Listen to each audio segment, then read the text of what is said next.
নমস্কার বন্ধুরা, বাজার থেকে আম এনেছিল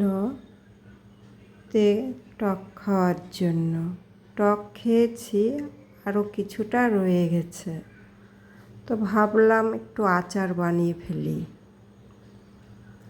আমগুলো ধুয়ে নিলাম, ধুয়ে ছুলে লম্বা লম্বা করে কেটে নিলাম। কোনোটা 3 ফালি, কোনোটা 4 ফালি হয়েছে। এই যে দেখো, কিছুটা ভালো কিছুটা খারাপ বেরিয়েছে। তো এবার কড়াইয়ে জল দিয়ে দিলাম, গ্যাসটা জ্বালিয়ে।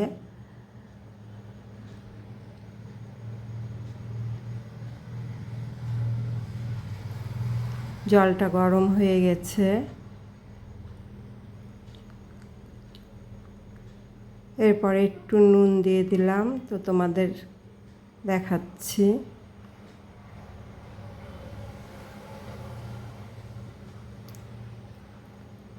এবার আমগুলো ছেড়ে দিলাম।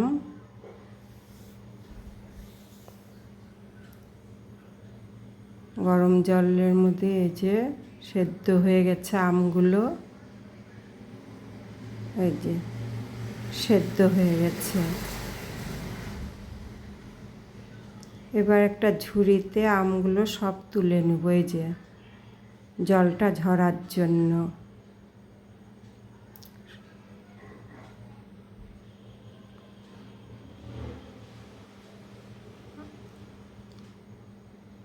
আমগুলো ঠান্ডা হবে, তারপরে এই যে একদম পুরো ঠান্ডা হয়ে গেছে।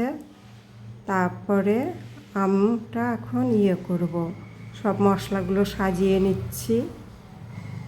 এলাচ আর গোলমরিচ দিব। তো কড়াইটা বসিয়ে দিয়েছি, শিরা করব। গ্যাসটা আবার জ্বালিয়ে নিলাম, অফ করে রেখেছিলাম। এরপর একটু শিরার জন্য জল দিব। জলটা ফুটে গেছে, পরিমাণ মতন চিনি দেব। চিনিটা যে যেরকম খাবে সেই রকমই, বেশি দিলে বেশি, কম দিলে কম, ওটা নিজের কাছে। চিনিটা ভালো করে গলে গেলে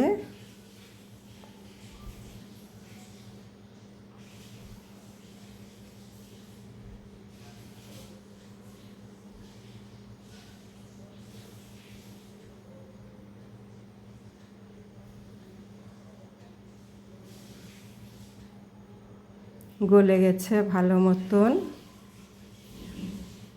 এই যে এলাচ আর গোলমরিচ গ্যাসের পাশে রেখে দিলাম, গরম হয়ে যাবে, আর এক্সট্রা করে গরম করতে হবে না। এবার আমগুলো ঢেলে দিলাম সব শিরাটার মধ্যে।